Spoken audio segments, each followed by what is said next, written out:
अस्सलामुअलैकुम, welcome to my YouTube channel. मैं हूँ राफ़िया हसीब। आज हम डिस्कस करने वाले हैं गैशियस एक्सचेंज इन एल्वेलाई। मतलब कि अब हमने बात की कि लंग्स में एयर फ्लो करके जा रहे थे। दो प्रोसेस था, इंस्पायरेशन एंड एक्सपायरेशन। किस वे में किस तरह से वो फ्लो कर रहे थे वो भी हमने डिस्कस कर लिया। एयर पैसेज वेज के ज़रिए से वो कौन कौन से थे ये भी हमने डिस्कस कर लिए थे। तो सबसे जो लास्ट पार्ट था जहाँ पे एयर जा रहे थे उसको हम कह रहे थे एल्वेलाई। तो अब एल्वेलाई में जो है गैस किस तरह से प्रोसेस कर रहा होता है वो हम डिस्कस करेंगे। The gaseous exchange takes place at the level of alveoli. जो गैस एक्सचेंज होता है वो कहाँ पे होता है? एल्वेलाई में होता है। Oxygen brought in by the air is taken up.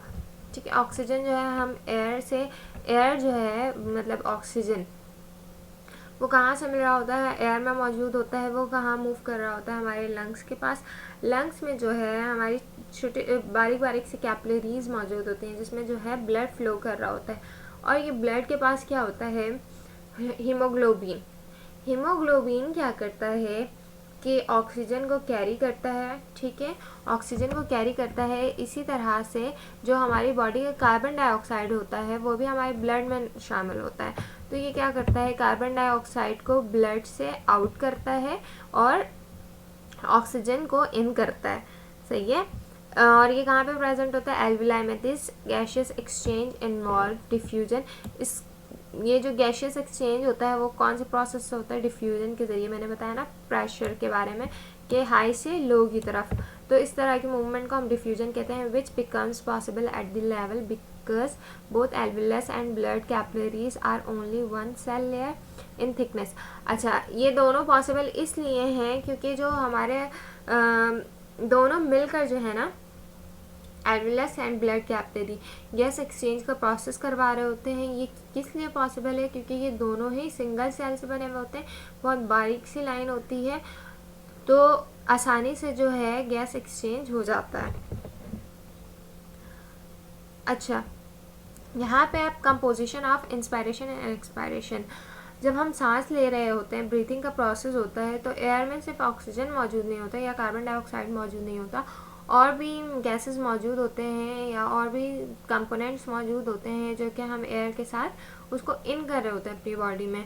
तो यहाँ पे कुछ कंपोनेंट्स दिए हुए हैं जैसे कि ऑक्सीजन है, कार्बन डाइऑक्साइड है, नाइट्रोजन है, वाटर वेपर्स हैं, टेम्परेचर है।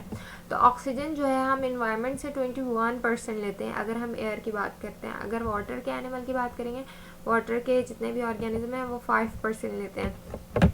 और एक्सपायर कितना करते हैं हम? 16%। ठीक है। अच्छा, कार्बन डाइऑक्साइड हम इन्वायरमेंट से बहुत कम अमाउंट में लेते हैं, 0.03, मतलब बहुत ही माइनर है।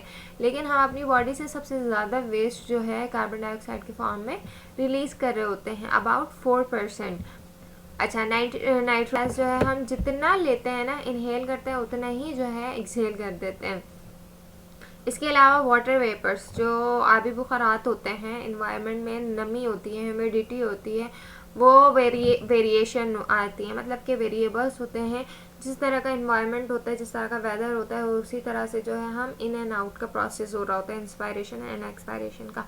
अब जैसे कि लू चल रहा है, इस तरह का जो वेदर होता है उसमें ह्यूमिडिटी बहुत कम होती है, वाटर वेपर्स बहुत कम होते हैं, तो हम इतना इनहेल नहीं कर सकते हैं। हमारा टेम्परेचर भी उस तरह का चेंज होना शुरू हो जाता है, तो वेरिएबल करते हैं। अच्छा, टेम्परेचर भी हम एटमॉस्फेरिक टेम्परेचर जितना एटमॉस्फेयर का होगा उतना ही इनहेल करेंगे, और जो हमारी बॉडी का टेम्परेचर जब एक्सपायर्ड होता है या एक्सहेल होता है वो 37 डिग्री सेंटीग्रेड होता है।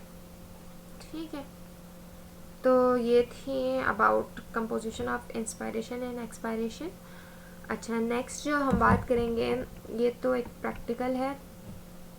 Rate of breathing at rest and during exercise, ये हम बात करेंगे। मतलब कि जब हम एक्सरसाइज कर रहे होते हैं, ठीक है, उस वक्त जो है हमारा रेट ऑफ ब्रीथिंग क्या होता है, उस वक्त जो सांस लेने का प्रोसेस होता है वो नॉर्मल रहता है या बढ़ जाता है या क्या होता है, ये हम नेक्स्ट वीडियो में इंशाल्लाह डिस्कस करेंगे।